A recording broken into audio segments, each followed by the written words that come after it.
ପିଲାମାନେ ମୁଁ ପ୍ରୀତି ଆପଣମାନଙ୍କୁ ସ୍ୱାଗତ କରୁଛି ମୋର ଚ୍ୟାନେଲ୍ ପ୍ରୀତି ଏଜୁକେସନ୍କୁ। ଆଜି ଆମେ ପଢ଼ିବା ଚତୁର୍ଥ ଶ୍ରେଣୀ ସାହିତ୍ୟ ବହିର ହଜିଲା ଦିନର କଥା ପ୍ରଶ୍ନ ଉତ୍ତର ଅଭ୍ୟାସ 1 ନମ୍ବର କ। ସକାଳ ବୁଲାରୁ ଫେରି ମଧୁବାବୁ କ'ଣ ଦେଖିଲେ? ସକାଳ ବୁଲାରୁ ଫେରି ମଧୁବାବୁ ଦେଖିଲେ ଯେ ତାଙ୍କ ହତା ଭିତରେ ଗିନା, ଗଡ଼ୁ, ଠେକି ଓ ଢାଳ ଥୁଆ ହୋଇଛି। ମଇଳା କୋତରା କସ୍ତା ପିନ୍ଧା କୁନି କୁନି ଛୁଆଙ୍କୁ କାଖେଇ କେତୋଟି ସ୍ତ୍ରୀ ଲୋକ ଠିଆ ହୋଇଛନ୍ତି। କୋଶ୍ଚିନ୍ ଆସିଲା ଖ। ମଧୁବାବୁ ସୁଦାମ ଉପରେ କାହିଁକି ରାଗିଲେ? ମଧୁବାବୁ ଜାଣିଲେ ଯେ ସୁଦାମ ଗରିବ ଲୋକଙ୍କ ପଇସା ନେଇ କ୍ଷୀର ବିକୁଛି। ଲୋକମାନଙ୍କ ପାଖରେ ନିଜେ ଛୋଟ ହୋଇଯିବ ଭାବି ସୁଦାମ ଉପରେ ମଧୁବାବୁ ରାଗିଲେ। ସୁଦାମର କଥା ଶୁଣି ମଧୁବାବୁ କ'ଣ କହିଲେ? ସୁଦାମର କଥା ଶୁଣି ମଧୁବାବୁ କହିଲେ, ଦାନାର ଚାହିଦା ବିଷୟରେ ସେ କାହିଁକି ତାଙ୍କୁ ଜଣାଇବ ନାହିଁ?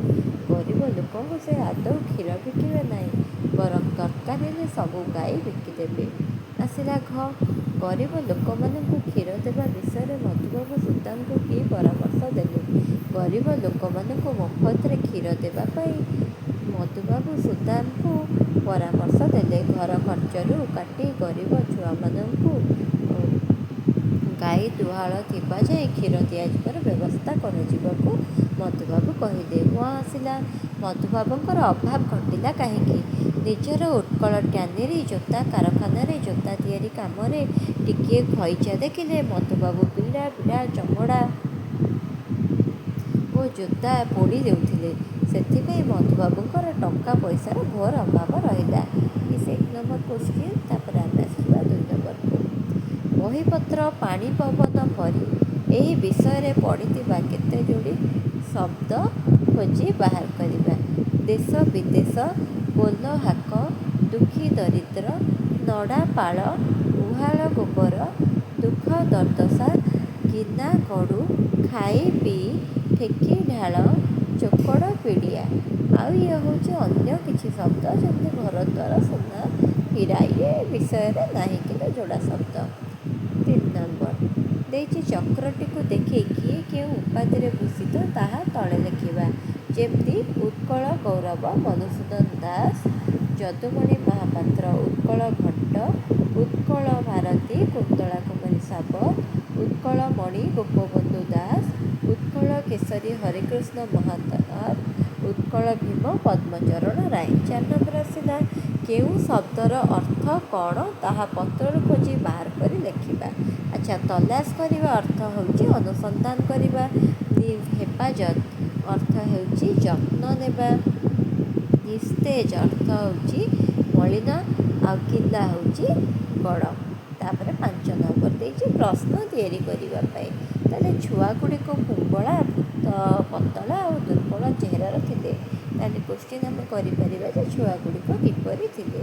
ସୁଦାମର ଘର ବିଡ଼ାନାସୀରେ। ସୁଦାମର ଘର କେଉଁଠି?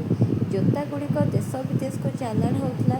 ତାହେଲେ କ'ଣ ଦେଶ ବିଦେଶକୁ ଚାଲାଣ ହେଉଥିଲା? 1880 ମସିହାରେ ସେ କଲିକତା ଛାଡ଼ି କଟକ ଆସିଲେ। ତାହେଲେ କେଉଁ ମସିହାରେ ସେ କଲିକତା ଛାଡ଼ି କଟକ ଆସିଲେ? 4-5 ମୁଠା ଖଇ ତାଙ୍କର ଅତି ପ୍ରିୟ ଜଳଖିଆ ଥିଲା। ତାହେଲେ ତାଙ୍କର ପ୍ରିୟ ଜଳଖିଆ କ'ଣ ଥିଲା? 6 ନମ୍ବର ମଥାକୁ ରାଗ ଚଢ଼ିଯିବା, ସେହିପରି ଶୂନ୍ୟସ୍ଥାନ ପୂରଣ କରିବା। ଡ୍ୟାସ୍ରୁ ଜୁଳୁଜୁଳିଆ ପୋକ ବାହାରିବା, ଆଖିରୁ ଜୁଳୁଜୁଳିଆ ପୋକ ବାହାରିବା। ଭୋକରେ ହଂସ ଉଡ଼ିଯିବା, ରାଗରେ ଦେହ ଜଳିଯିବା, ଘୃଣାରେ ନାକ ଟେକିବା, ଲାଜରେ ମୁଣ୍ଡ ନଇଁଯିବା। ଆସ ତଳେ ଦିଆଯାଇଥିବା ଶବ୍ଦଗୁଡ଼ିକୁ ଲଗାଇ ଗୋଟିଏ ଲେଖାଏଁ ବାକ୍ୟ ଗଠନ କରିବା। ହିତ ଶବ୍ଦକୁ ନେଇ ବାକ୍ୟ ଗଠନ କଲେ ଆମେ ଲେଖିପାରିବା ଯେ ସାଧୁ ଲୋକମାନେ ଜଗତର ହିତ କରନ୍ତି। ସେମିତି ଫୁର୍ତ୍ତି, ମନ ଫୁର୍ତ୍ତିରେ ପିଲାଟି ବିଦ୍ୟାଳୟକୁ ଗଲା। ସତେଜ, ପରିବାଗୁଡ଼ିକ ସତେଜ ଅଛି। ଦୁର୍ଦ୍ଦଶା, ଓଡ଼ିଶାର ଦୁର୍ଦ୍ଦଶା ଦେଖି ମଧୁବାବୁ ଦୁଃଖିତ ହେଲେ। ସଅଳ, ସଅଳ ଶଯ୍ୟାରୁ ଉଠି ବ୍ୟାୟାମ କରିବା ଉଚିତ। 8 ନମ୍ବର ତଳ ବାକ୍ୟଟି ପଢ଼, ସେହି ଅନୁସାରେ ଖାଲି ସ୍ଥାନଗୁଡ଼ିକ ପୂରଣ କର। ସେ ହତା ବିଷୟରେ ପଶୁ ପଶୁ ଅନେକ ଲୋକଙ୍କୁ ଦେଖିଲେ। ସେମିତି କ ଦେଇଛି, ମୁଁ ଘରେ ଗୋଡ଼ ଦେଉ ଦେଉ ମୋ ମା ସାଙ୍ଗେ ସାଙ୍ଗେ ପାଖକୁ ଦୌଡ଼ି ଆସିଲେ। ଖ, ସେ ଖେଳାଳିଟି ପେଣ୍ଡୁକୁ ମାରୁ ମାରୁ ତଳେ ପଡ଼ିଗଲେ। ଗ, ଆଈ ମୋତେ ଗପଟି କହୁ କହୁ ନିଦରେ ଶୋଇଗଲେ। ଭୀମ, ମଣ୍ଡା ପିଠା ତକ ଖାଉ ଖାଉ ସବୁ ସରିଗଲା। ତାପରେ ଆସିଲା ଆମର 9 ନମ୍ବର। ନମ୍ବର ଦେଇଛି କ ସମସ୍ତ ସହିତ ଖ ସ୍ତମ୍ଭର ଯେଉଁ ଶବ୍ଦର ସମ୍ପର୍କ ଅଛି ତାକୁ ବାଛିକି ନୂଆ ଶବ୍ଦଟି ଲେଖିବା। ଯେମିତି ହେଲା ଦାରୁଣ ଅଭାବ, କସ୍ତା ଲୁଗା, ପ୍ରବେଶିକା ପରୀକ୍ଷା, କଅଁଳ ଖରା, କାଳି ଅନ୍ଧାର, ନୁଖୁରା ମୁଣ୍ଡ।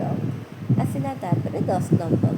ବନ୍ଧନୀ ମଧ୍ୟରେ ଭିନ୍ନ ଭିନ୍ନ ପ୍ରକାରର କେତେଗୁଡ଼ିଏ ନାମ ଦିଆଯାଇଛି। ଏହି ନାମ ଗୁଡ଼ିକ କାହାର ତାହା ବାଛି ଖାଲି ଜାଗାରେ ଲେଖିବା।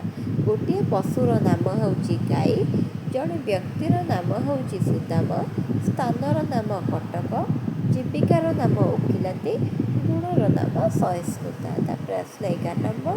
ଫୁଲ ପାଖୁଡ଼ା ମଧ୍ୟରୁ ଗୋଟିଏ କାମକୁ ବାଛି ତଳେ ଲେଖିବା। ଯେମିତି ସୁଦାମ ଗାଈମାନଙ୍କର ହେପାଜତ କରେ, ଏଠି ଲେଖା ହେଇଛି ହେପାଜତ କରେ।